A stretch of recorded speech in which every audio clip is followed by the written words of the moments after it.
Salam, xoş gördük bizim mətbəxin izləyiciləri. Hamınızı salamlayıram. Bugün mən çox maraqlı bir reseptlə gəlmişəm. Deməli, toyuq ətinin, döş ətinin arasında deməli qarışım nə olacaq? Cəfəri, qoz ləpəsi, Holland pendiri, bir də sarımsaq, bir də mayonez. Deməli, bu kotlet əslində mənim özümün deməli bişirdiyim kotletlərdən biridir. Ona görə istəyirəm sizlə bölüşüm. Deməli, bunun üçün bizə lazımdır hardasa bir yarım kiloya kimi file döş əti. Həmin o döş ətini biz hissələrə bölmüşük. Mən prosta vaxt getməsin deyənə, yəni biraz eləmişəm ki, hazır olsun ki, yəni vaxt getməsin. Və bunu duzlayıb istiotlamışam qabaqcadan. Siz də elə edərsiniz. Duzluyursunuz, istiotlayırsınız. Və burada cəfəri mütləq lazımdır. Petruşka çox qəşəng olur burada dadı. Harsa bir dəstə belə cəfəridir, qoz ləpəsidir.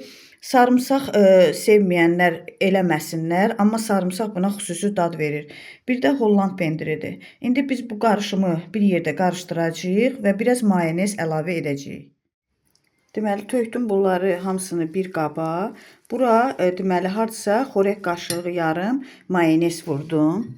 Bax belə mayonez vurdum.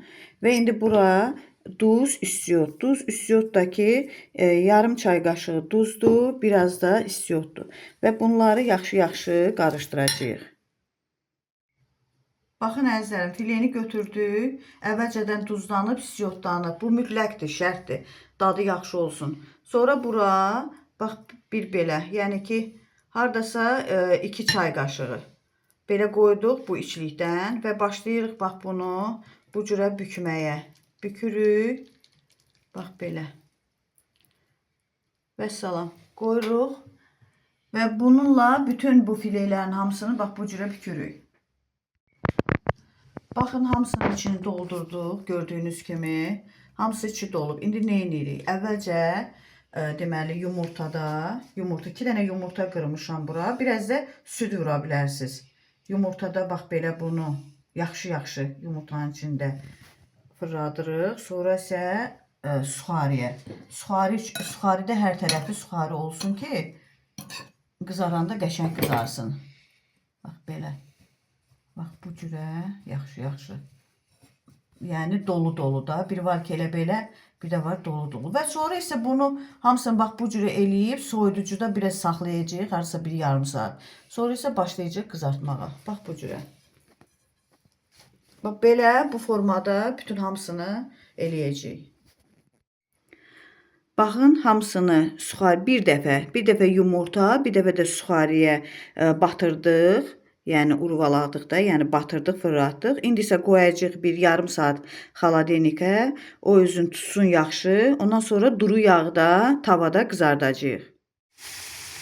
Baxın, yağı tökdük. İndi başlayırıq qızartmağa.